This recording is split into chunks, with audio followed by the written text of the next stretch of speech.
Yun o, update tayo sa trabaho dito sa mga banyo. Yan, bali lahat, natapos na lahat dito. Yan, okay na lahat mga to. Bali bukas, tutubigan ko muna siya. Lalagyan kong tubig. Kinabukasan, lalagyan ko ng waterproof.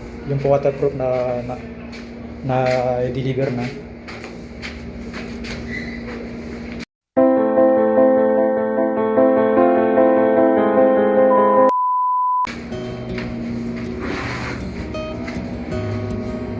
Bali bukas, magkatrabaho sila dito.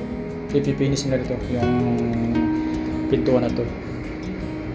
Tsaka yung tatakpan na yun. May sukat na yan.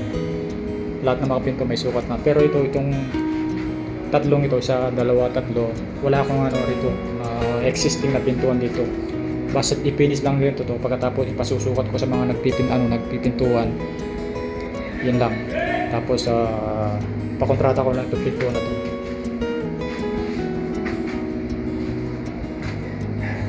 Yan, bali na dry pack na lahat yan.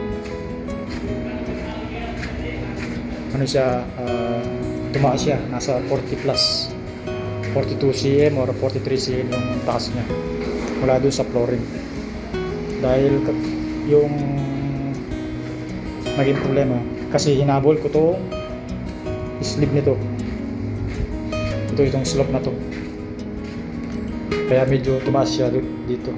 Kaya pinantay namin hanggang dito, hanggang doon, para isang ano lang siya, para yung tubig, halimbawa makalabas ng tubig dito, nagsashower, hindi siya pupunta doon yung tubig para patubuan sa daanan. Kaya naging 42 cm siya yung flooring nito mula doon sa labas. Kasi itong ano to guys, itong Arabic na water closet nito, itong Arabic type na to, naglalaro siya ng 16 cm ito mula dito sa flooring, nito sa labi nito hanggang doon sa baba niya, 16 cm siya. Hindi ka mukha dyan sa mga sa American type nito, mga water closet na normal. Yan naman lang, pantay diretso lang yan. Actually may bababa pa ito, kaso nga lang hindi ko na mababa kasi pinabol namin yung takas nito.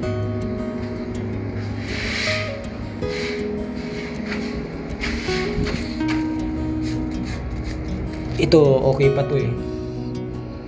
Yan o, itong paggangan ng tubig yung sa water closet. Pero dito sa baka hindi na natabunan mo. Ewan ko kung ano ka.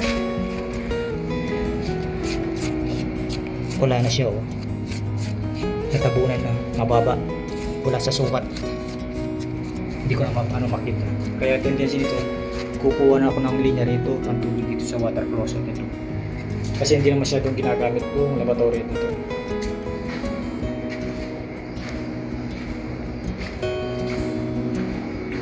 Kahit dito, tingnan ito, okay pa to, sige.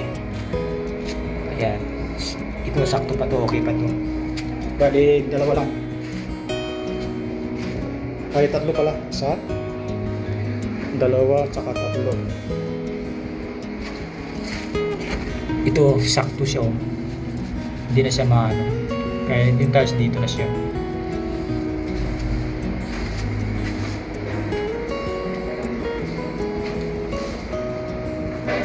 Yung taas nito guys, 2.5 meter mula dito sa sandwich roof, 2.5 meter.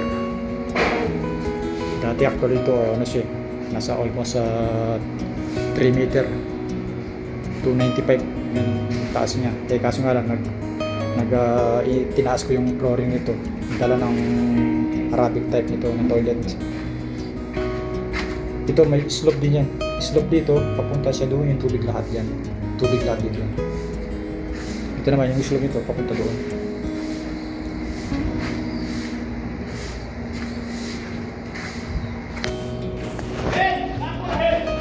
So bali dito kumuha ko ng centaur ito para maglinis, para linisin ito, para hindi masyadong madali naman to, powder lang naman tayo yung semento, madali naman siyang linisin. Yan, may tubig na siya, kaya hindi na masyadong amoy. Kanina ay nung isang araw wala pang tubig, lakas ng amoy dito yung niluro, yung ng septic, yung amoy ng dumi ng septic tank, lahat pumupunta sa taas. Once na magano kami rito, dito lang. Pag pinutol to, dito sisisigaw naman kasi wala pa yung water closet. Ito kasi may P-trap ngayon, yung mga Arabic type na to.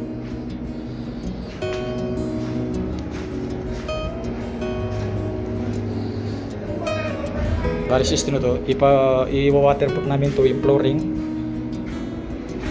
flooring hanggang 20 cm. Sa flooring 20 cm sa lahat ng pader, waterproof, para halimbawa man hindi stuck yung tubig, hindi siya makakawala.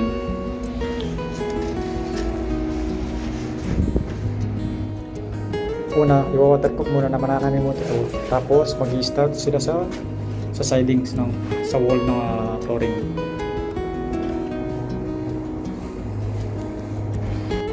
More or less mga Sabado kami mag-umpisa rito sa paglalagay ng tiles dito sa mga pader. Kasi alanganin bukas o kaya bukas sa Webes, Webes alanganin. Kasi bukas tutubigan ko to, tapos by Webes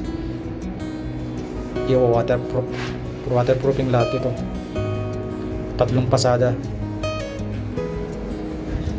4 na pasada na walang problema yan, para sigurado. Pero yung yung maunang tiles, yung pader muna, tapos yung flooring pinakahuli.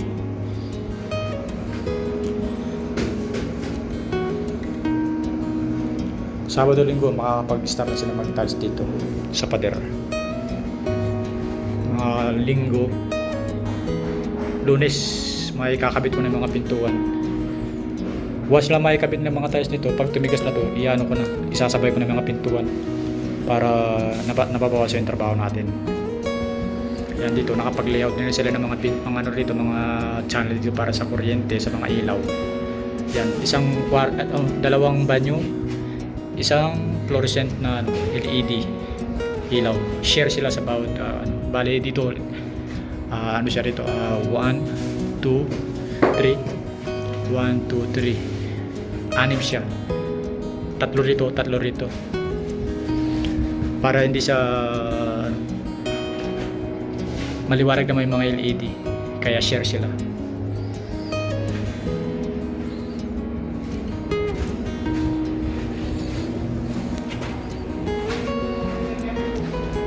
Yung mga bintana sakto lang naman, hanggang bibig ko yung bintana, ang taas ng bintana.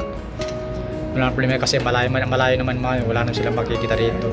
Tsaka mataas na to, halos 5 floor na to yung taas niya. Pero dito nilagyan ko ng isang patong kasi nasa siya rito na 170 lang siya rito mula sa flooring. Ito 170, kaya nagdagdag ako ng 20 cm isang halablak para hindi siya masyadong baka tumingkad lang yung mga lalaki, yung mga tao makikita yung nasa loob. Although hindi naman sila gaganuin, yung mga iba kasi mga nagbibiruan kuminsan, kaya nalagyan na natin ng isang patong na hollow block. So yun guys, yung muna yung update natin dito sa banyo natin.